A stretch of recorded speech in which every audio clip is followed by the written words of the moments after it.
Imagine a tomb so massive, it took nearly 4 decades to complete. Inside lies a labyrinth of darkness, rivers of deadly mercury, automated crossbows poised to strike any intruder, and an army of thousands of life-size clay warriors standing guard for eternity. Sounds like a Hollywood script. But every detail is real. This is the story of Qin Shi Huang, China's first emperor and perhaps its most ambitious and terrifying ruler. A man so afraid of death that he transformed his obsession into the largest, most dangerous, and most mysterious underground empire ever built by human hands.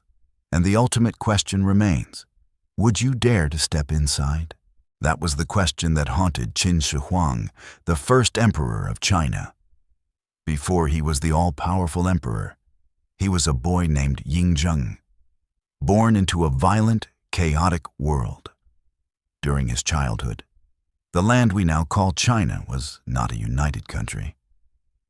It was a brutal chessboard of warring states, each driven by ambition and betrayal. As a young prince, Yingzheng learned early that power was fragile, and trust was a dangerous illusion. When he was just 13 years old, his father died, and he became the king of Qin. But this was not the story of a boy king surrounded by wise advisors and gentle guidance. Instead, he faced plots to kill him, sabotage from jealous ministers, and rival states trying to destroy his kingdom before it could grow. These experiences carved deep scars into his heart. From that moment on, he decided that if he was going to survive, he had to conquer not just his enemies, but death itself. As he grew older, his ambition consumed him. He launched military campaigns, one after another, crushing rival states. By 221 BCE, he had done the impossible, unified China under one ruler for the first time in history.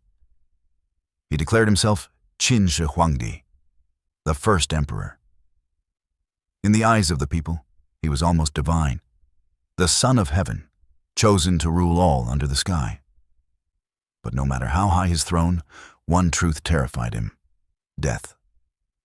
While others saw the afterlife as a distant, misty concept, to Qin Shi Huang, it was an enemy to be defeated.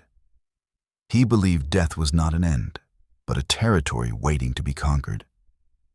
He spent sleepless nights imagining what awaited him beyond the veil of life. What if his enemies were waiting for revenge in the spirit world? What if he would become just another forgotten skeleton under the dirt? Determined to avoid this fate, he gathered alchemists, shamans, and magicians from every corner of his vast empire. He demanded they create an elixir of immortality.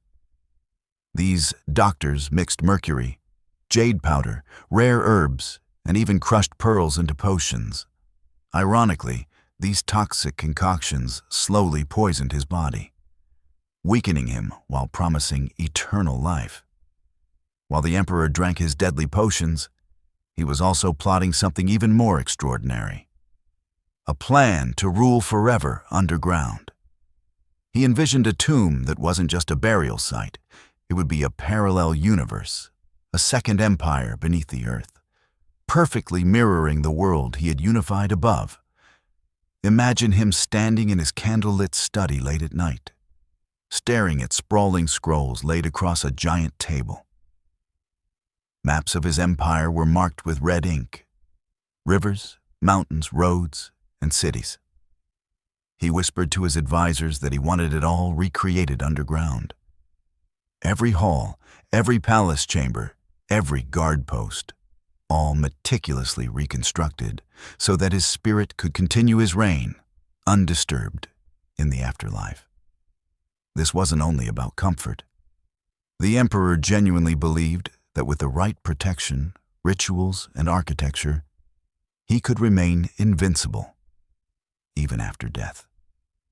He wanted musicians to play for him eternally, dancers to perform forever, and an army to defend his soul against demons or vengeful spirits. The whispers in the palace grew. Some ministers thought he was a genius, others thought he was a madman. But no one dared to say so openly. In Qin Shi Huang's court, dissent meant death. Sometimes not just for you, but for your entire family. The emperor's eyes, sharp and cold, scanned every guest at every banquet, searching for even the smallest hint of betrayal. When he was only 13, he ordered work on his tomb to begin, while other boys played with toy swords or studied poetry. He was commanding thousands of workers to carve into the mountains and dig deep tunnels into the earth. Prisoners of war, forced laborers, and peasants were conscripted by the tens of thousands. These laborers carried stones on their backs until their spines curved permanently, dragged heavy timber until their hands bled, and breathed in dust so thick it turned their lungs to mud. At night, when the moon rose and the winds howled across the barren hills of Lishan, you could hear the muffled cries from deep underground. Some workers vanished, never to be seen again.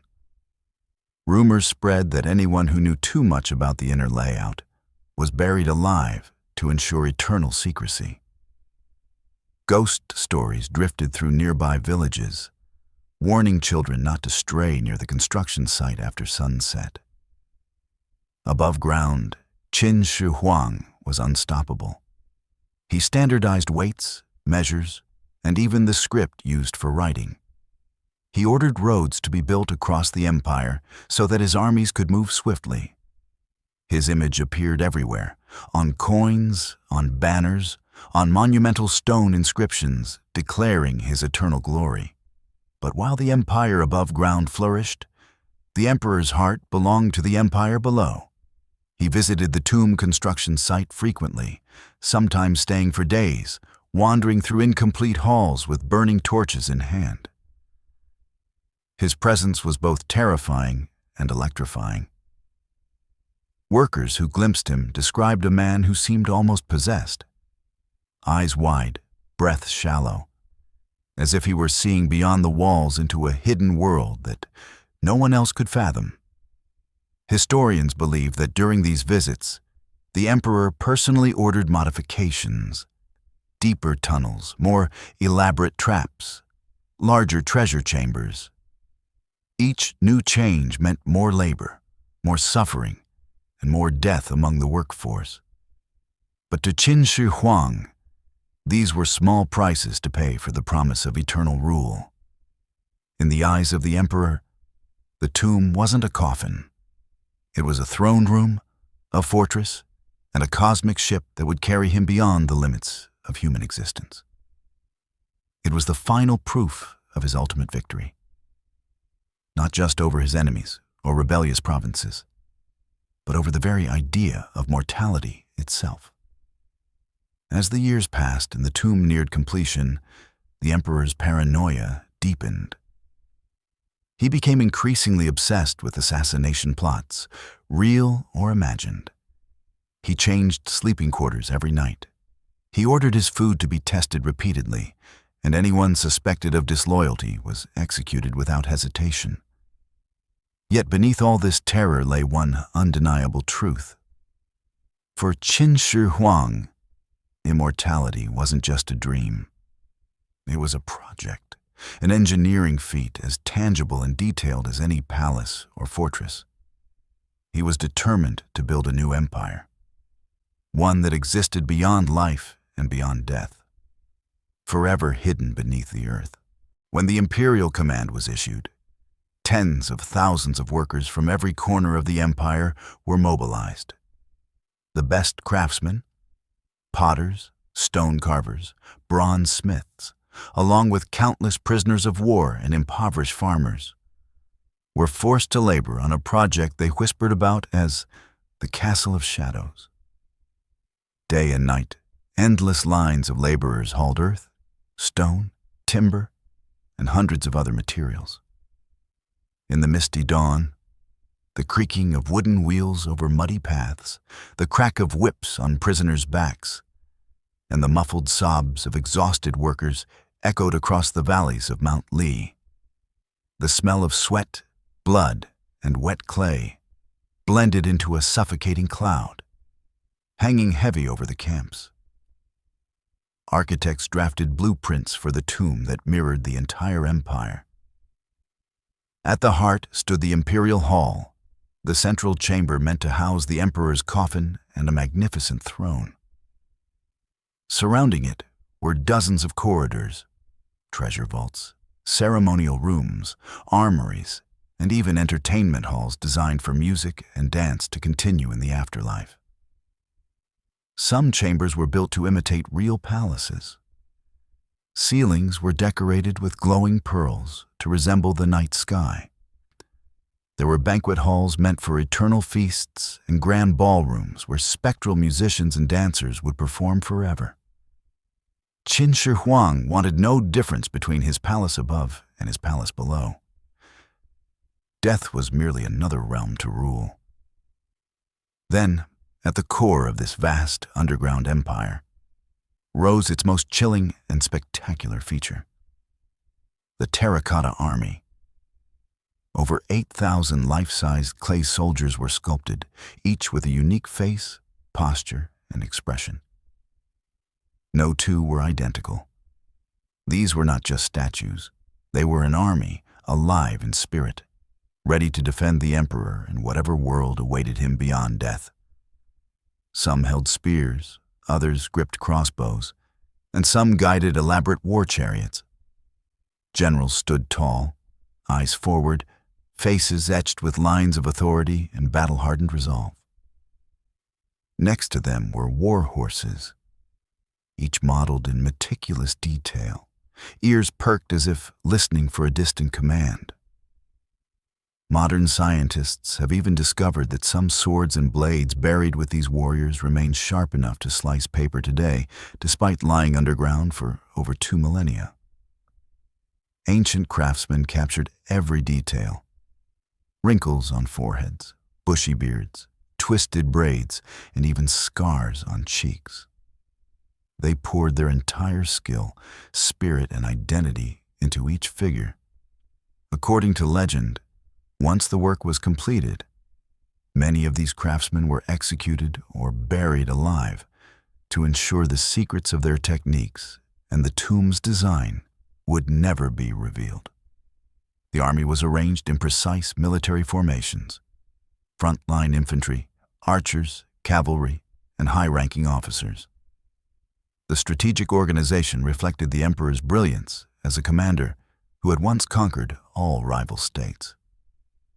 Among the ranks, there were also statues of court officials, musicians, and servants. Everyone needed to serve the emperor beyond death, whether to guard, entertain, or maintain order. Rest was never part of Qin Shi Huang's vocabulary. He did not plan to rest in peace. He planned to rule forever in every realm.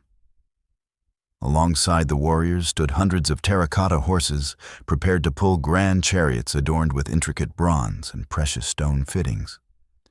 These chariots were designed as exact replicas of the ones used in real life to patrol borders and parade through the capital, symbols of the emperor's unstoppable reach.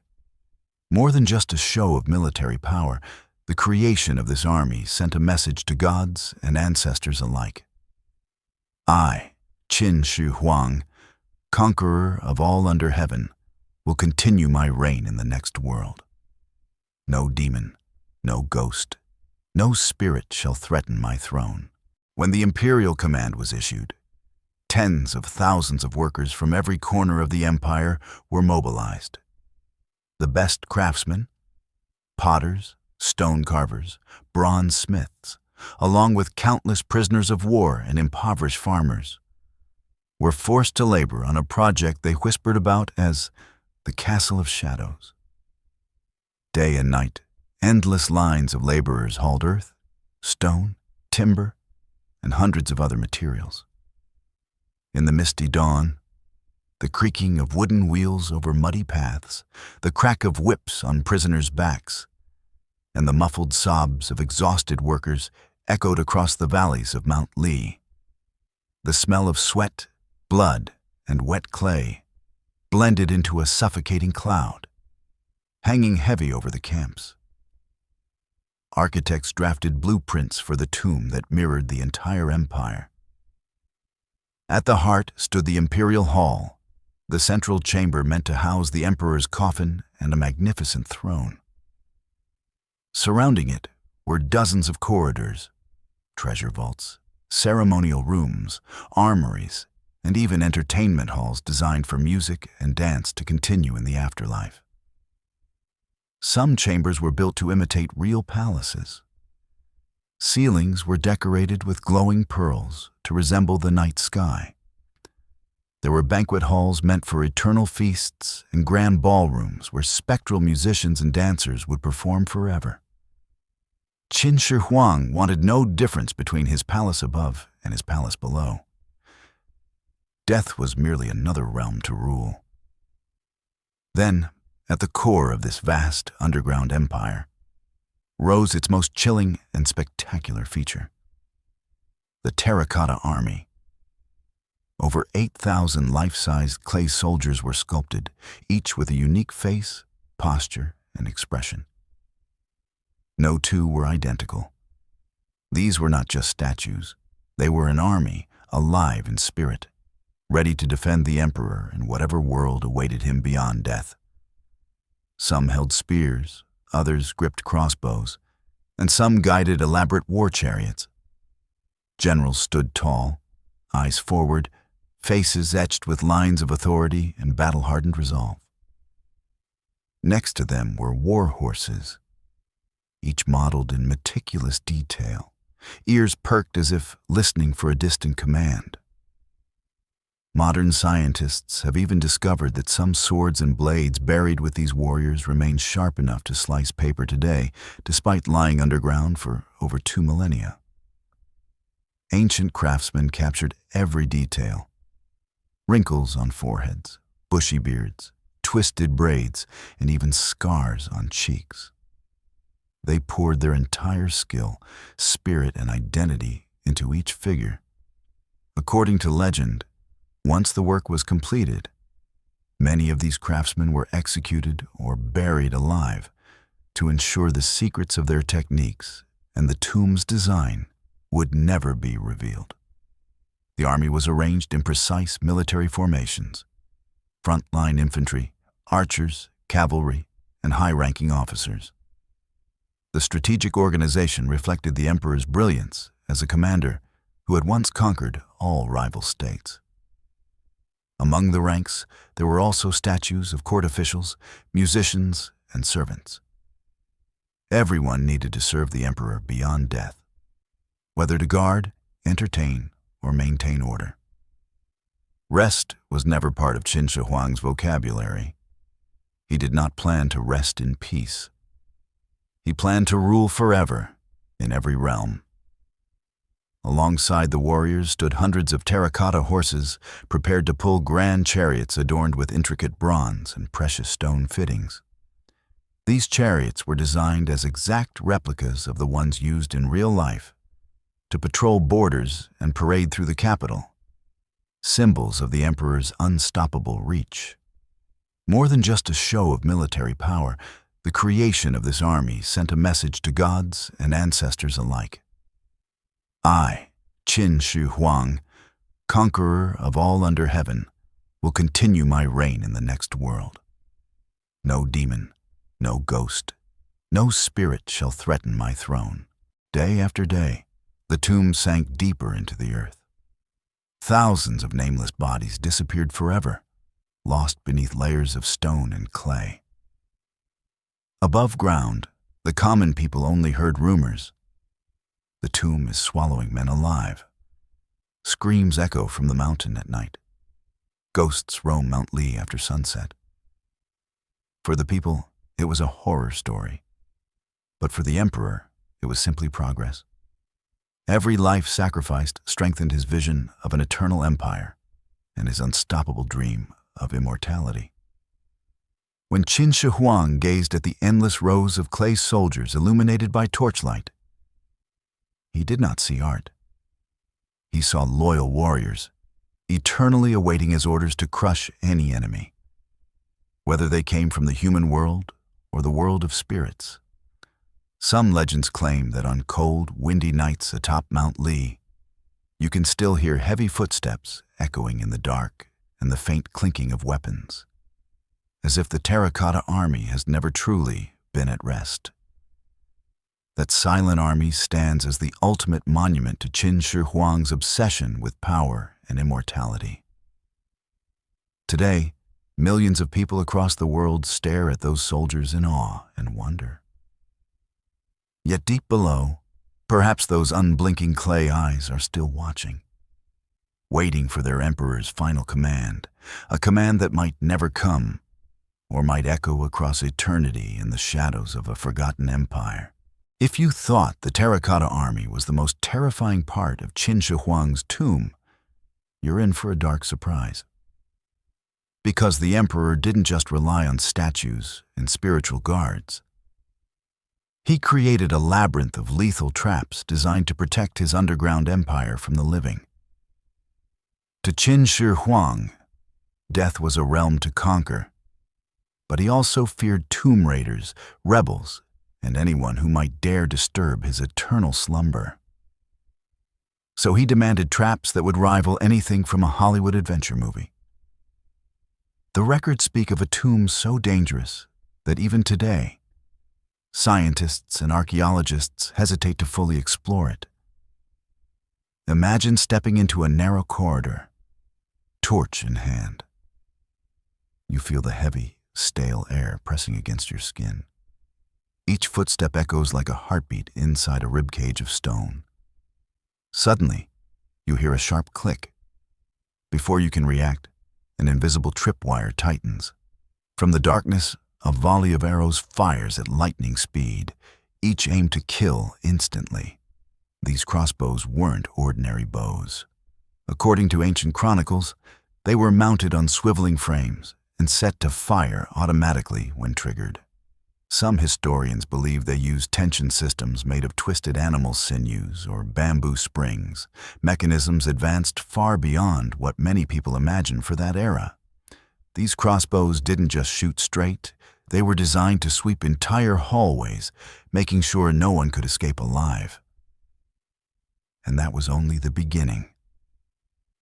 Deeper inside the tomb, the emperor ordered the construction of false floors, hiding deep pits lined with sharpened stakes.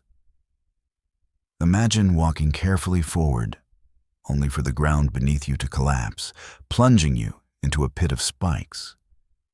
If you somehow survived the fall, you would be trapped in total darkness, slowly bleeding out with no way to climb back.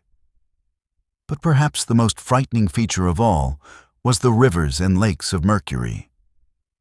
Ancient texts describe entire underground waterways filled with liquid mercury, meant to mimic China's great rivers and seas. These toxic currents symbolized the emperor's power over nature and served as deadly moats protecting the central chamber. Mercury vapor is extremely poisonous, attacking the nervous system, lungs, and kidneys. Just being in the same confined space could be fatal. Modern surveys have detected unusually high levels of mercury in the soil above the tomb mound, confirming that these ancient descriptions weren't just legend. It's believed that in the deepest sections, floors were designed to tilt or slide suddenly, pushing intruders into these mercury rivers. Once immersed, escape was impossible. Even if someone managed to avoid drowning, the poison would finish the job. Some legends speak of entire rooms filled with heavy stones set on delicate supports.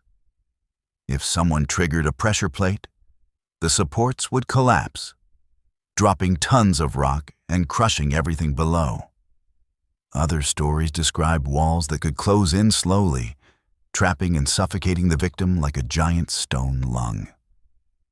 Imagine the fear of stepping into a grand chamber. walls decorated with shimmering treasures and statues. You pause, mesmerized. But then the walls begin to shift. The floor starts tilting toward a hidden pit. Before you realize, it's already too late. The Emperor's obsession with security extended beyond physical traps. He also relied on psychological warfare. To create an atmosphere of supernatural dread, priests and magicians performed dark rituals during the construction, placing spirit seals meant to curse anyone who dared enter. It's said that these curses would drive intruders mad, haunting them until they took their own lives or fell into traps in blind panic. When workers were forced to install these traps, they were often executed immediately afterward to prevent them from revealing the secrets. Many were buried alive inside the walls or underfloors. Their restless spirits, some believe, still wander the corridors, adding an extra layer of horror to anyone foolish enough to disturb the tomb. Even today, over 2,000 years later, no one has dared open the central burial chamber. The Chinese government has explicitly chosen not to excavate it fully, partly out of respect, partly out of fear, and partly because the technology to safely neutralize the traps and mercury simply does not exist yet. Scientists using ground-penetrating radar and other imaging technologies have detected vast networks of tunnels, chambers, and possible booby traps still intact. Every new discovery suggests that Qin Shi Huang's engineers had a level of sophistication closer to modern engineering than medieval guesswork. It's as if he wanted not just to protect himself, but to create an eternal puzzle, an ultimate challenge to all future generations. To break into his underground empire would require knowledge, courage, and perhaps a sacrifice no one is willing to make. When you think of famous tombs, the pyramids of Egypt with their rumored curses, the tomb of Tutankhamun with its mysterious deaths, Qin Shi Huang's tomb stands alone as a place that is both a fortress and a deadly labyrinth. It is not just about keeping people out. It's about turning the very act of intrusion into a journey of inevitable death. Some adventurers, inspired by movies and legends, dream of sneaking into the central chamber to uncover untold treasures. But the reality is far more terrifying than fiction. One wrong step could awaken mechanisms designed to kill as effectively as a modern security system, only far more brutal and irreversible. Standing on the surface above the tomb today, you might feel a faint breeze, hear the distant rustle of leaves. But beneath your feet lies a world engineered to guard one man's soul forever.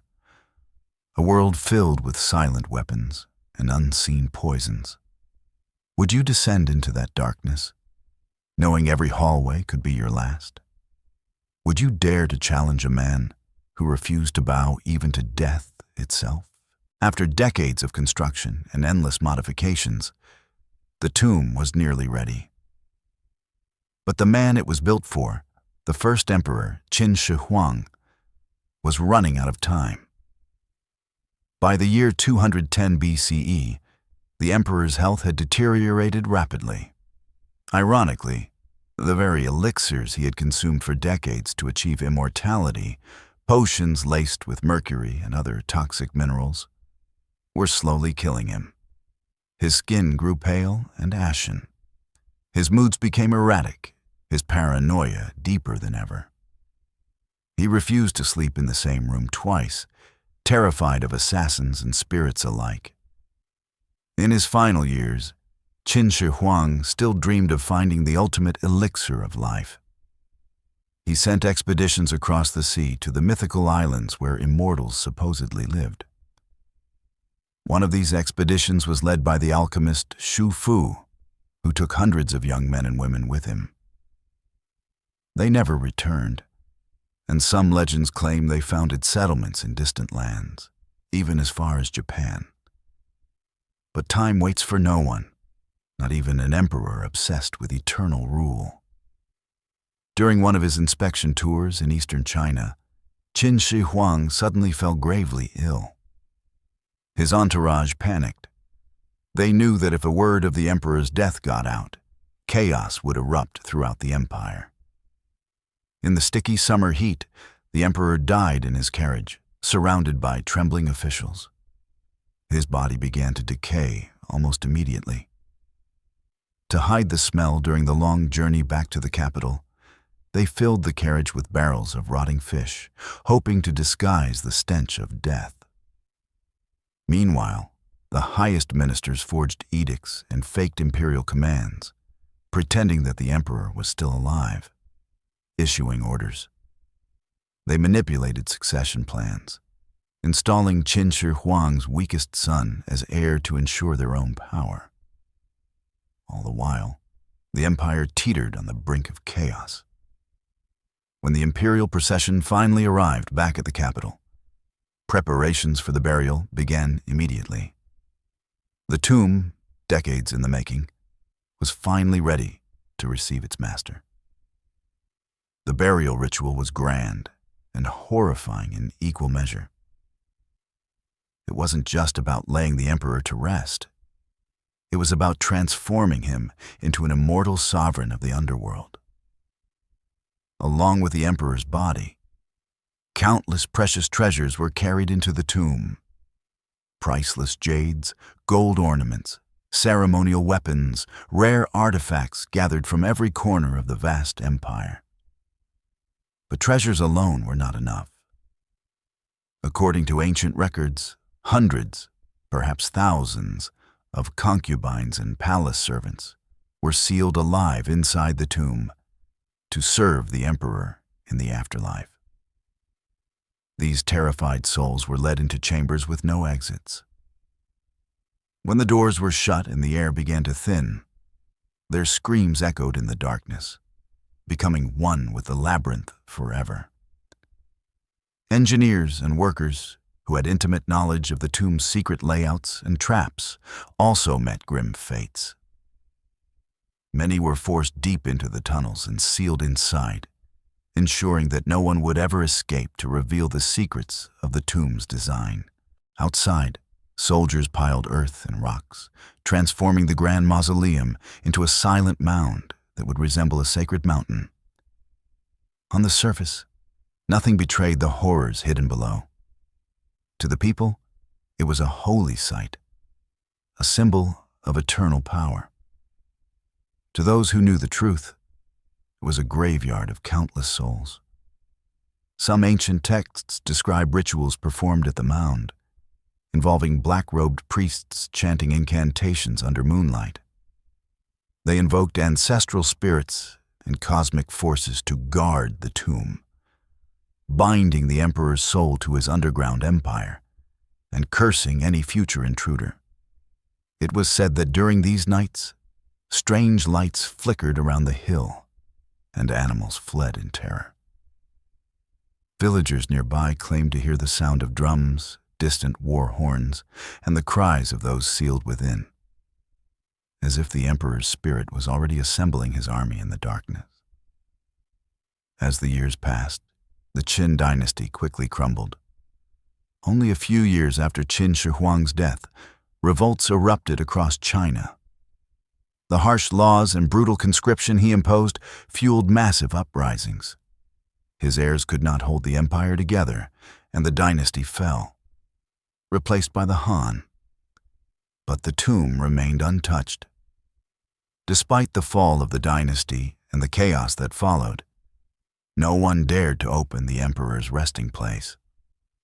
Stories spread like wildfire. Anyone who approached the tomb would be haunted or mysteriously vanish. The traps, the mercury rivers, the curses all worked together to protect the emperor's final fortress. As centuries rolled by, the location of the tomb faded from common knowledge.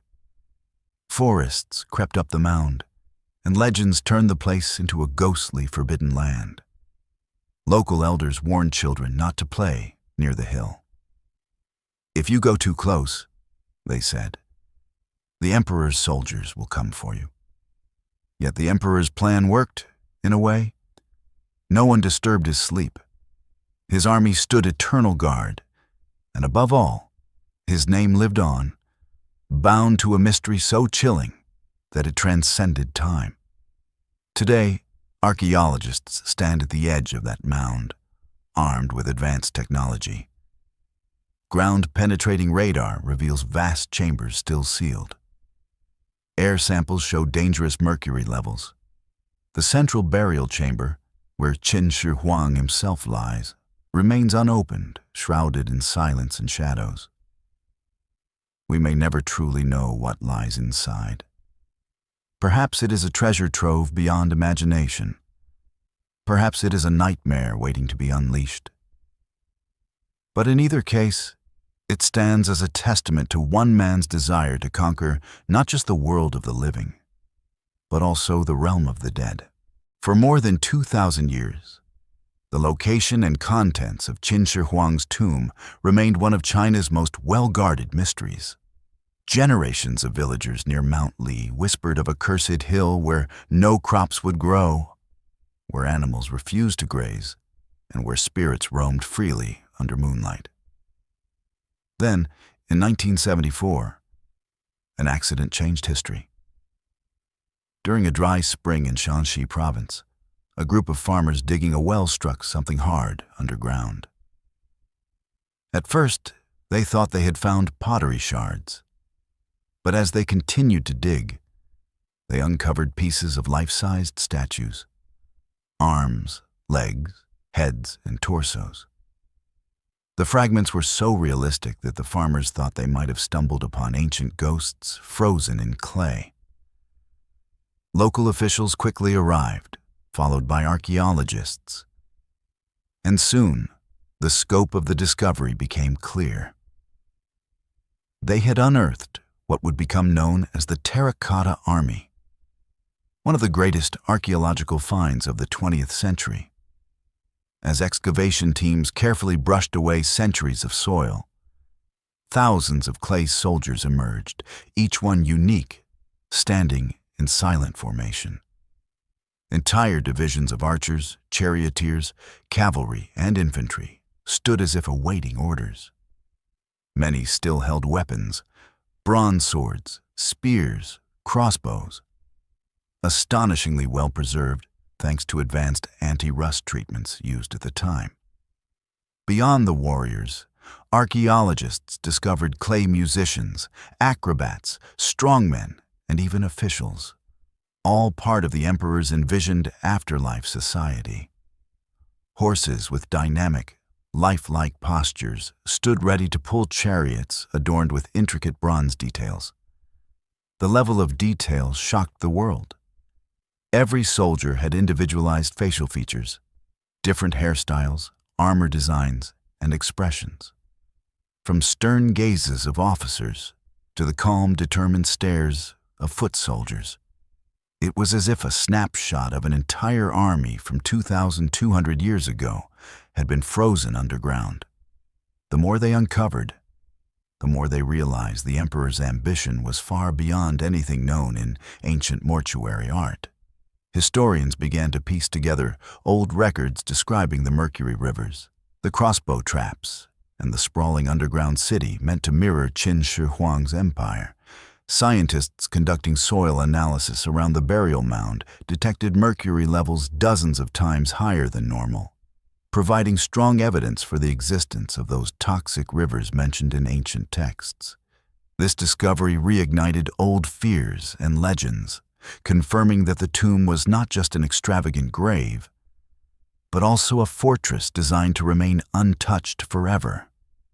Yet despite decades of excavation, the central burial chamber where Qin Shi Huang supposedly lies has never been opened. Partly, this is due to technological limitations. Researchers fear that opening it prematurely might irreversibly damage the contents inside, exposing ancient artifacts to rapid decay and destroying invaluable historical data. But there is another reason, an emotional one. Many Chinese archaeologists and cultural authorities believe that the tomb should remain closed out of respect for the emperor and the countless souls entombed within. Disturbing such a carefully designed final resting place feels like a spiritual violation, one that could awaken curses or bad fortune. Meanwhile, the Terracotta Army site has become a massive cultural landmark. Millions of visitors travel to Xi'an every year to witness the silent soldiers. Standing before rows upon rows of clay warriors, many feel a strange mix of awe, reverence, and unease. Some say they can almost hear the sound of ghostly drums or feel the cold gaze of the emperor watching from below. The army has also become an icon of Chinese national pride, representing ancient ingenuity and artistic mastery. At the same time, it has captured the imagination of the world, inspiring countless books, documentaries, films, and even video games. Hollywood quickly took notice. The story of a ruthless emperor, an underground empire, deadly traps, and an immortal army is almost too cinematic to believe. And yet, it's all real. Movies like The Mummy, Tomb of the Dragon Emperor, and countless adventure shows have drawn from these legends, weaving fantastical plots around kernels of truth. Beyond pop culture, the story of Qin Shi Huang's tomb raises philosophical questions that continue to resonate today. What drives a man to fear death so deeply that he enslaves tens of thousands to build a fortress against it? What does it mean to seek immortality so desperately that you are willing to poison your own body? Modern scholars debate whether Qin Shi Huang was a visionary genius, a paranoid tyrant, or both. Some admire his achievements, unifying China, standardizing language, currency, and measurements. Others see only a cruel despot obsessed with power.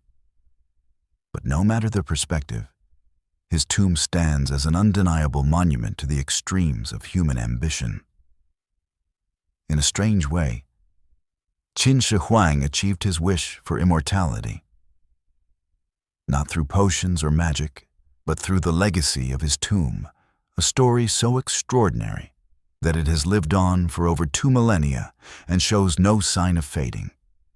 Today, we live in an age of technological miracles.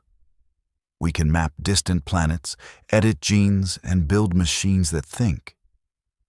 Yet when we look at the tomb of Qin Shi Huang, we are reminded that the deepest mysteries of humanity are not always out in the stars, but buried in the earth beneath our feet. The Terracotta Army and the unopened tomb remain a challenge, a riddle, and an invitation.